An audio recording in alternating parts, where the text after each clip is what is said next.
Hello everybody. Today, this lecture will discuss first order linear differential equations. This is again a special class of differential equations which we can solve explicitly, and it's a quite important class. Okay, so let's start with the definition. Okay, a first order ODE is called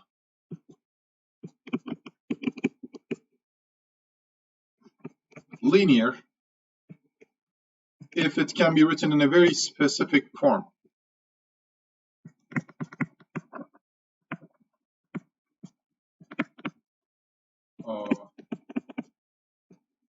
Here it comes. So it is dy dt plus pt times y equals q of t for some functions p and q of t.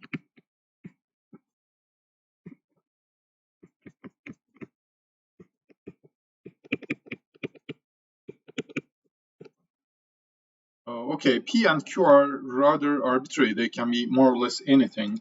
The important thing here is how y appears in the equation. You see that there is no funny function of y, or even anything like y squared or y cubed. It's just y, and anything else is just a function of t. So something which is not linear, for instance, is dy dt equals, let's say, y cubed plus t squared is not linear. Maybe let me show it together with the form of the linear equation. And the responsible term for nonlinearity is this one.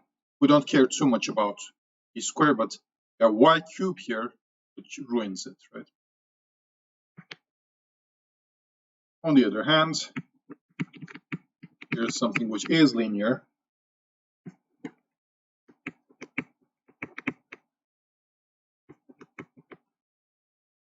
Okay, dy dt equals t squared times y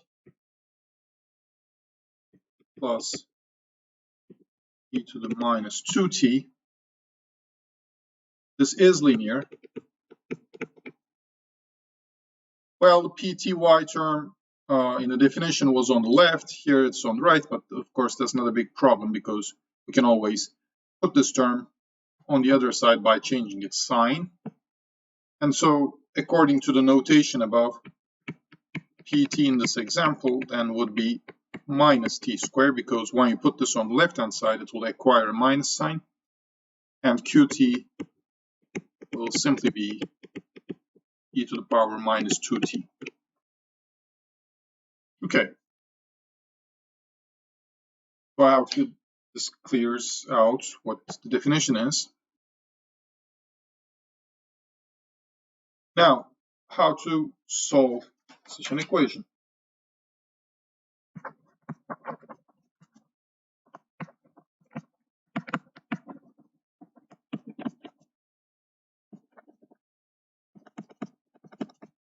Now, this is one case where we have a nice single method which takes care of the whole class of such equations.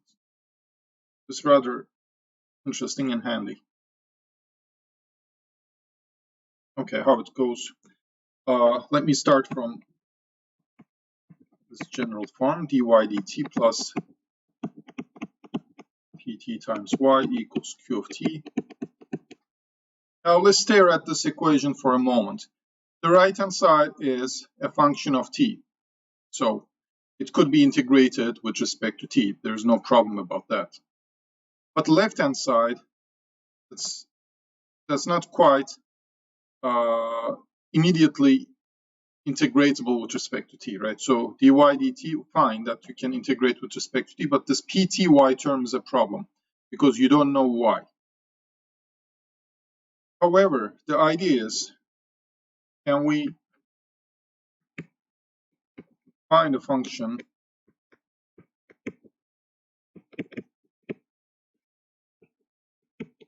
mu t such that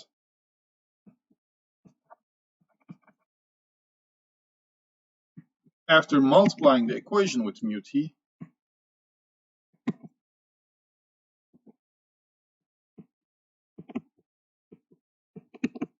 the left-hand side is a t derivative.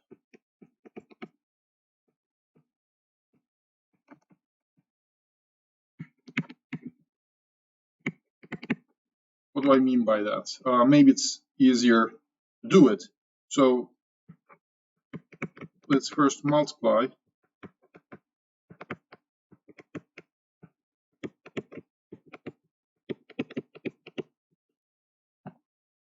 Okay, and on the right we have mu times q.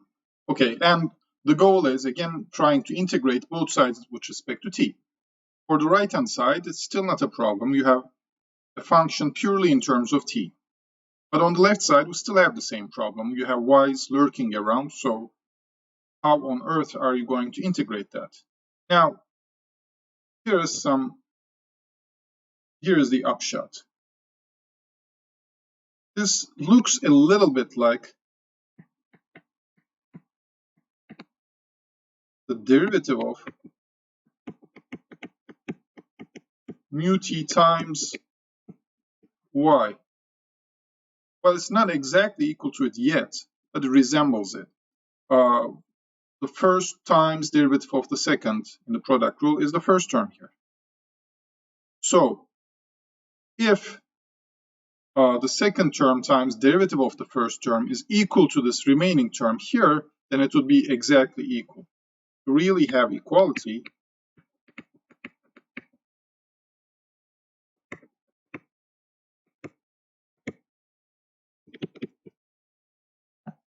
we need something. We need mu prime t times y equals mu t pt y.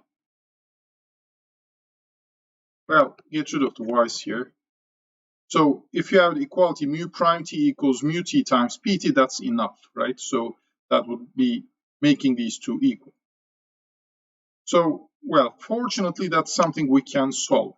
This is a separable equation for mu. Remember separable equations from last time.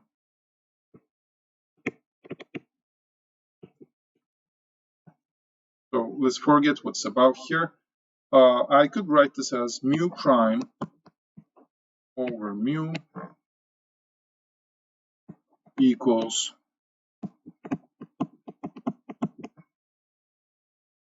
pt.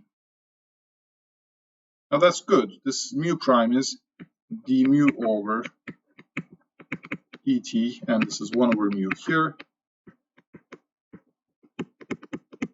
Now I can integrate both sides with respect to t.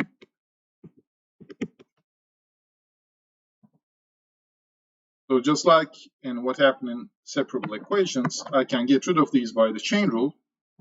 And now there's something we can do. Integral d mu over mu is ln mu. Well, ln absolute mu if you like.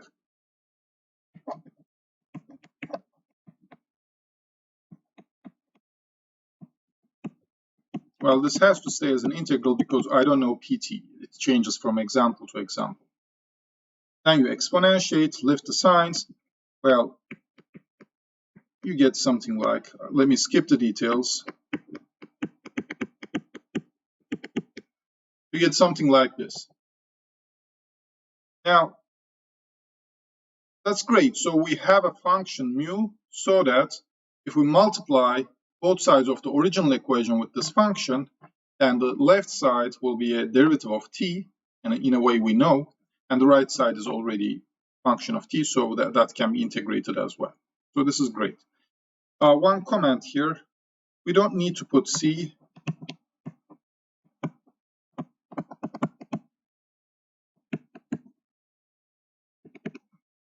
Just take mu equals e to the integral pt dt. I mean, the simple reason is this mu function is something like a key that opens a door. You don't need all the keys. You just need one key to open the door, so you don't need to think about other values of the constant c. But you could take any other non-zero value of c, and that would equally work. Okay, mu is called an integrating factor for this equation.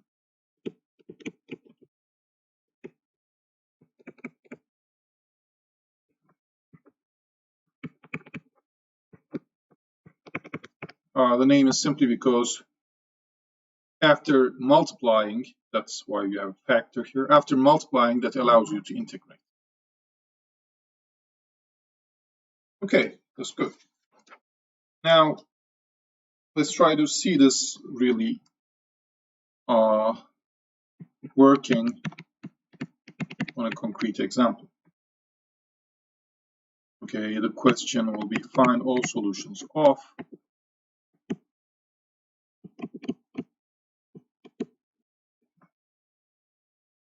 let me see, y prime plus 2t times y equals 2t times e to the power minus t squared. So, right. So this is a linear equation.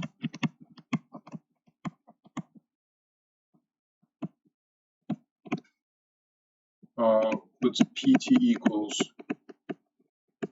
2t and qt equals 2t e to the minus t squared. So let's go through this whole process. I'll just use the formula for the integrating factor mu directly. It was e to the power integral pt times dt. So that gives us e to the integral 2t dt, which is e to the t squared.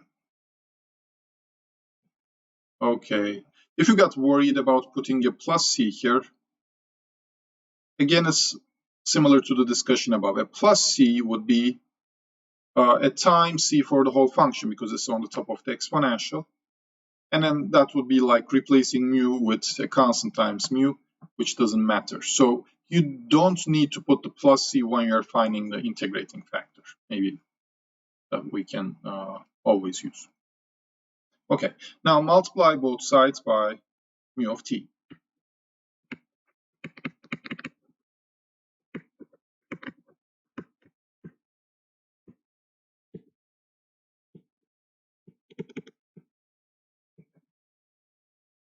Okay, we have e to the t squared times y prime plus e to the t squared times 2ty equals e to the t squared times the right-hand side here, but of course e to the t squared cancels with e to the minus t squared, and we simply have 2t on the right. This is a 2. Okay, now the whole point is the left-hand side is equal to the derivative of e to the t squared times y. Please check this once again for this example. We have product rule, so e to the t squared times y prime plus derivative of e to the t squared, which is right here, e to the t squared times 2t times y. That looks right. Well, if it is not that, then there's something wrong because that's exactly what mu is for. Okay. Now integrate both sides.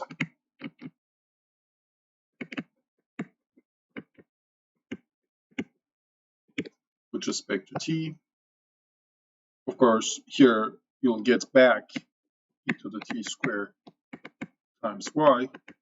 And on the right, you'll have t squared plus a constant. Now we need this plus c here This is not just finding the integrating factor now, this is finding all solutions. If you forget this plus c, you'll be missing almost all of the solutions. I mean, this is essential. And finally, if I want to leave y alone, that would be t squared e to the minus t squared plus c times the minus t squared. So that's the final answer.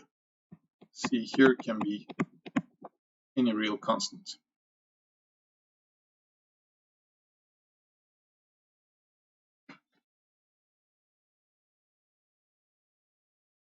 Okay. Let's do one more example.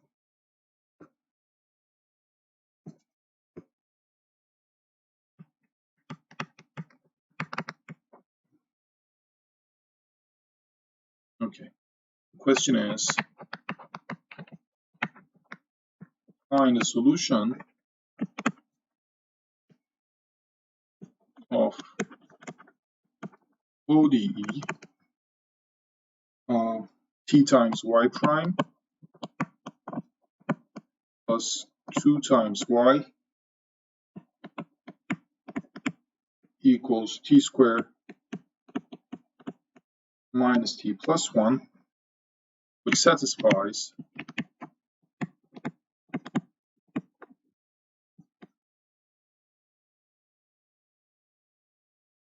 y1 equals 1 over 2. And also find the largest open interval that the solution is defined on.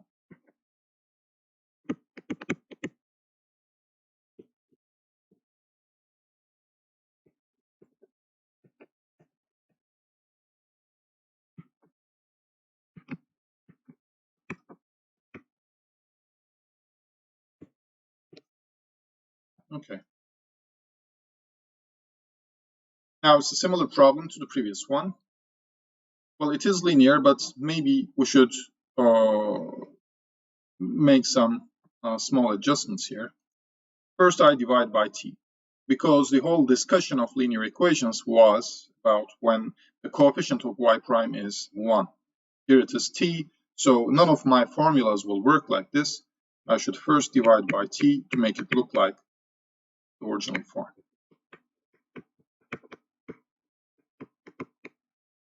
Okay, so of course I should divide the right hand side by t as well.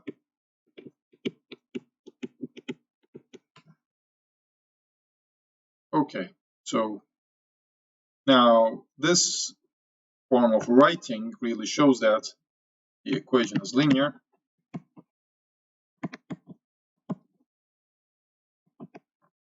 With pt equals 2 over t and qt equals t minus 1 plus 1 over t.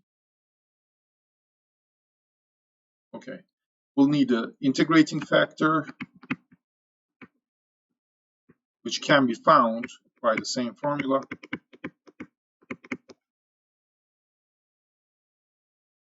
So now let's see what this is like. This is e to the power integral 2 over t dt. Fine. This is going to give you e to the 2 times ln t, which is e to the ln t squared. That's another way of writing the same thing. So it is t squared. Okay, so our integrating factor is t squared. Now, I know that some of you are worried about this step. The integral of e to 2 over t is not 2 ln t, but it's 2 ln absolute t. So if you did that, you would get absolute t squared here, but absolute t squared is equal to t squared, so it won't matter. So my forgetting here, that doesn't really cause harm. There's a little bit more to say about that. Even if you had cube or something t cube, absolute t cube, it would still not matter. The issue is hidden back here. there's something fishy going on at t equals 0 anyway. I mean, at t equals 0, there's some problem here. So to speak the truth, the intervals t greater than 0 and t less than 0 should anyway be treated separately. So putting absolutes doesn't matter that much. Those two intervals are like two separate problems for this differential equation. But anyway, so I think everybody's convinced that t squared should work. Now, multiply the equation with t squared.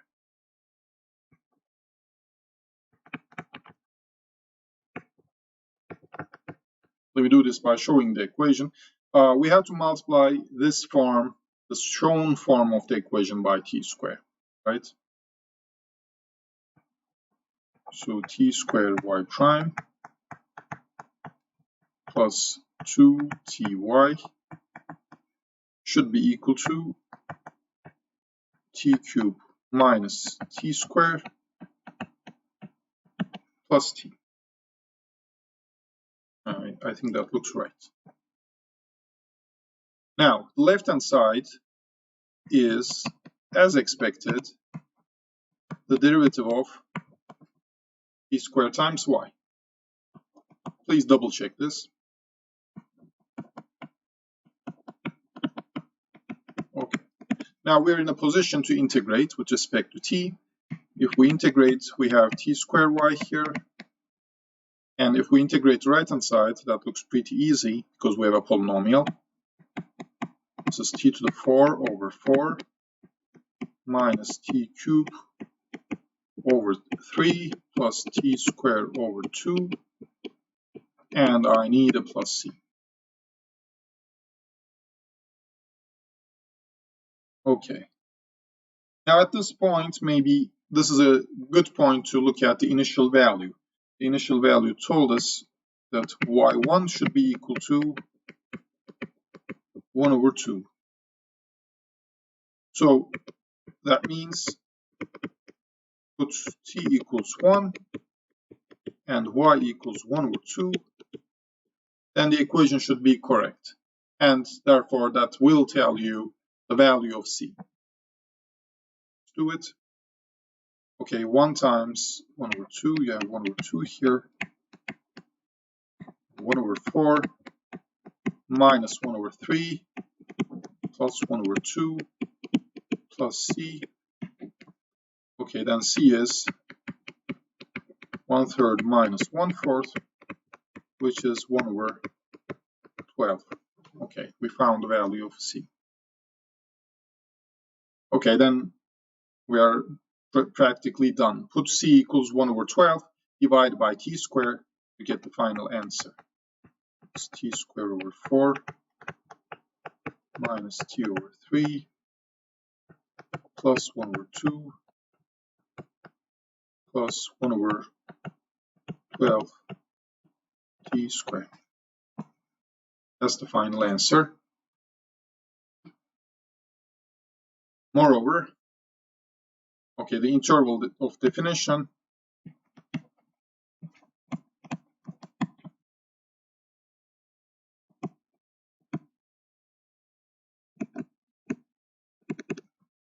okay, the domain of this function is all real numbers except t equals 0, because we have a problem at t equals 0 because of this denominator.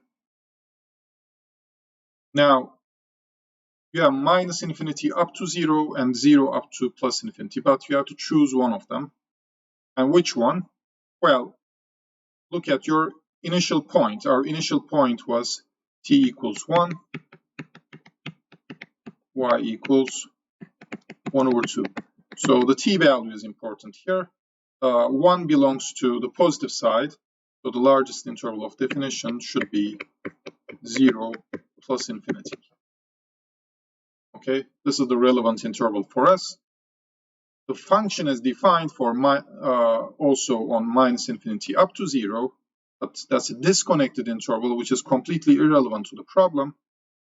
That interval doesn't talk to the interval that the initial value is in. So this is the relevant one. Okay.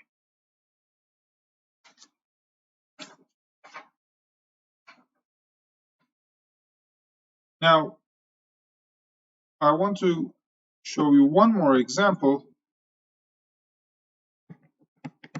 just to note that sometimes the equation may not be linear, but a simple change might make it linear. That change could be a substitution or something like that. But okay, I'll talk about something slightly different. Find all solutions of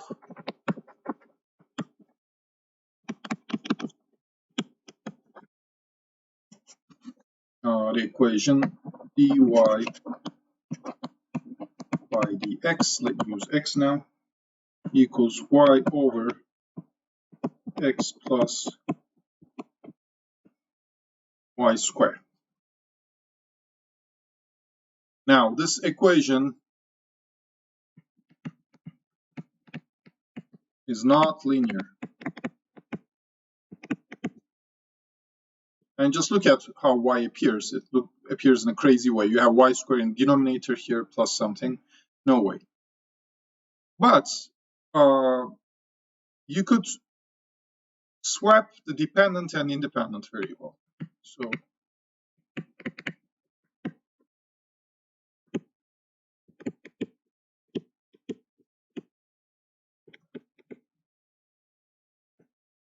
what do I mean by that?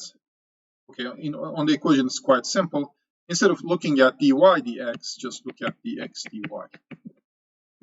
Try to think of x as a function of y rather than y as a function of x. Well, this is 1 over dy dx, so I should just turn this upside down.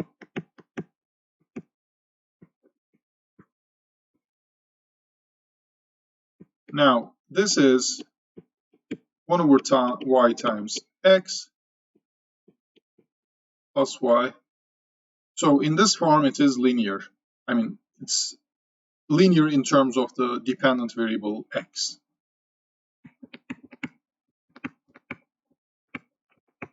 Now linear in terms of x, let me say. So we should be able to solve it using the method we know. So your p of, now the independent variable is y, so I should write p of y. The term 1 over yx is on the right side. I should push it to the left, so it should be minus 1 over y now. And qy is equal to y. Okay, now the rest is similar. Just find integrating factor.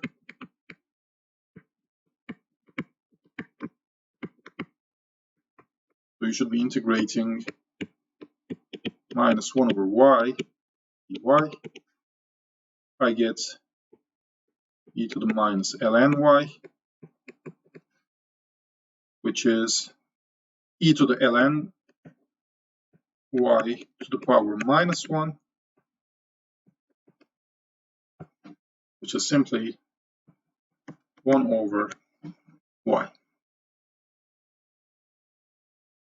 Again, not writing the absolute value here doesn't make too much difference, since y equals 0 is a problem point for this equation anyway. Okay, so I should multiply the whole equation by 1 over y, I suppose. Let me get this a little bit. So also let me write this 1 over yx term on the left side and do this. So 1 over y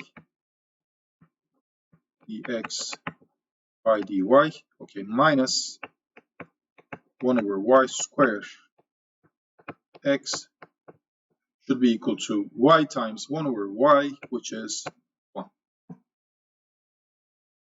Okay, we came up to this point. Now, if I did everything correctly, this really should be 1 over y times x prime. If it is not equal to that, then there is definitely something wrong and we should go back. But it works, right? First times derivative of the second, that's here, derivative of 1 over y is really minus 1 over y squared times x. That's also here. We are in a good shape. Okay. Now integrate both sides. This gives you x over y. Let's not fool ourselves. We are integrating with respect to y, not x. So I should get here y and then also a plus c. Okay.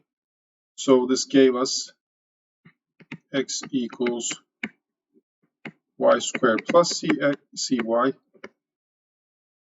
And if we really want to write y in terms of x and not x in terms of y, then you can do this by solving a quadratic equation. I'll use the quadratic formula directly.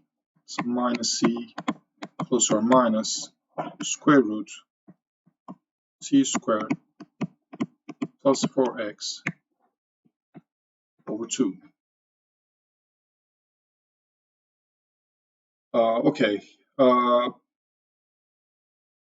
that gives us more or less all solutions, except one thing. A bit of care was also needed here. If we trace back all the way to the first step, we replace dy dx by dx dy. So we flipped the fraction, and at that point we divided by y. So we should look at y equals 0 separately, and if you go back and check, you'll see that y equals 0 is also a solution.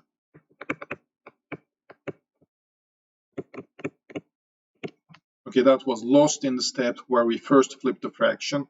If you keep track of all of your division steps, then you will not miss these solutions. Okay, but this should be said because no value of c really, I think, gives y equals 0, right? I mean, you don't get y equals 0 as a special member of this family here. Okay. Now, as a final thing in this lecture, let me say a few things about exponential growth and decay.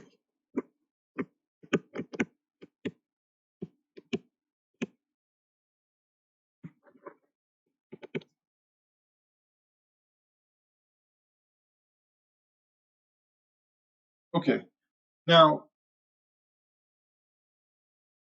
say we have a first order linear differential equation with p of t constants.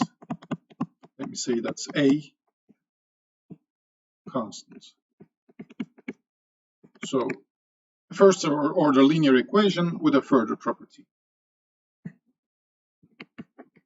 dy dt plus a times y equals q of t. This is even more special than what we have discussed, but simpler appears more often as a rule of thumb, and this is also the case here. Okay, now let's analyze this a little bit. So you can solve it by the same methods. Mu t equals e to the integral a dt. So it is simply e to the power a times t. It's an exponential function with coefficient a in front of t. Let's go through the rest of the steps of the solution. Multiply by mu t.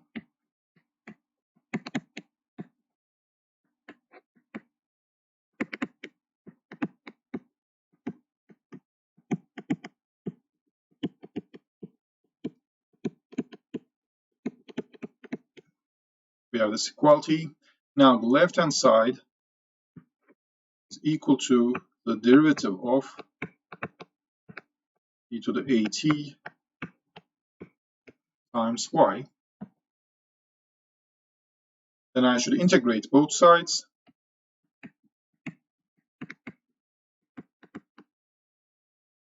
Have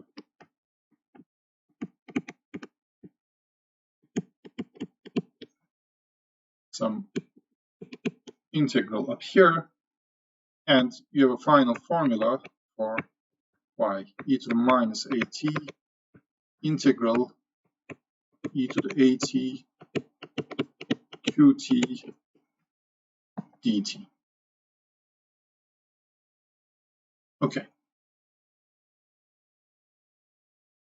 In many examples, qt is simple enough where you can find really this integral, so this is not a difficult problem. Let me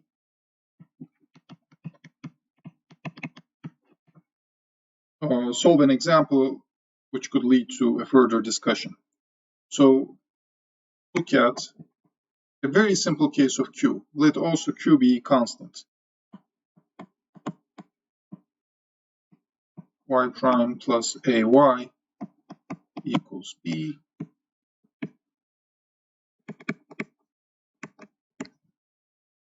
E constant. Let's make this a sort of theoretical question. Show that if a is greater than 0, then all solutions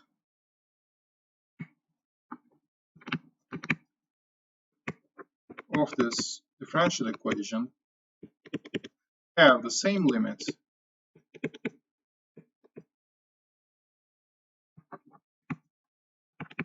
as t goes to plus infinity. Now what I mean,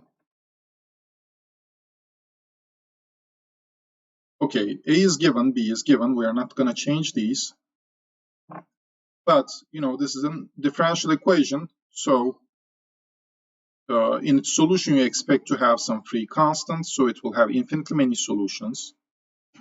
So the question is asking you to show that all of these infinitely many solutions have a limit when t goes to infinity. Furthermore, the value of those limits are the same. It doesn't matter which free constant c you choose. Okay, so let's try to do it by solving the equation. So as we saw above, ut is equal to e to the at. Let me not go through the same steps again just to save some time, but as we saw above, y is going to be e to the minus at times integral e to the at times b dt. We saw this above. Now, this integral in this case is rather easy. It's a constant times e to the at, and a is a positive number. So this is going to give you e over a e to the at, but of course we need a plus c for the integral. Multiply by e to the minus at, you'll have b over a plus c times e to the minus at. C here can be any real number, so this gives you infinitely many solutions as usual. Now, we want to look at limits of this function as t goes to plus infinity. Let's look at this carefully. This is a constant, so in the limit, it will just stay where it is. However, the second term is a constant times a decaying exponential, so its limit is going to be 0. So we are more or less done. The answer is b over a, and it's completely independent of c, right?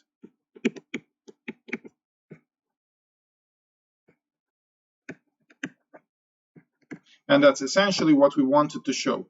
Whichever solution you pick, okay, their curves will look different, but their limits are the same. They all go to the same place. Okay. Now, That's nice. So a general definition is a function of the form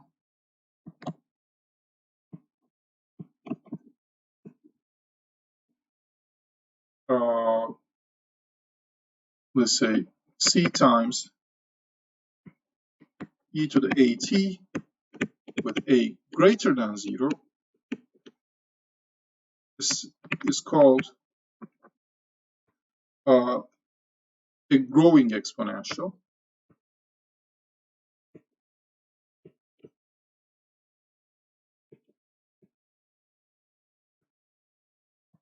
And that's one thing. And c e to the at with a less than 0 is called a decaying exponential.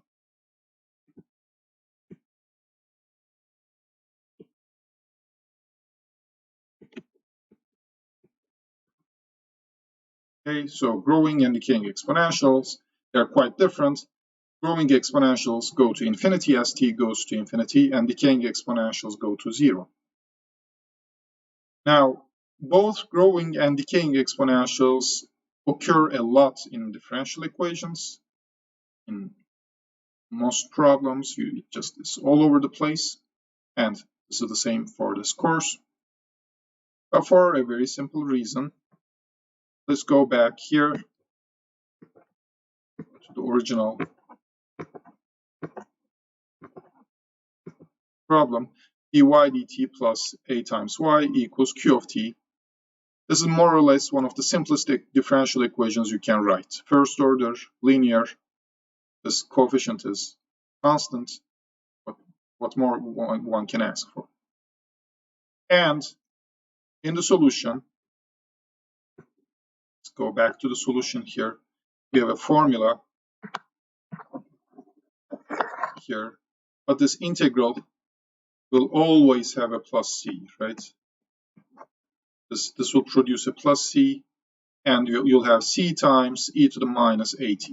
So in the solution, you'll have either a growing or decaying exponential or a constant, depending on the sign of a. So this will always come up in such types of equations. And as I said, simple occurs more often, so you'll see this quite a lot in many applications, in many problems. Okay, that's all for this lecture. Thank you very much.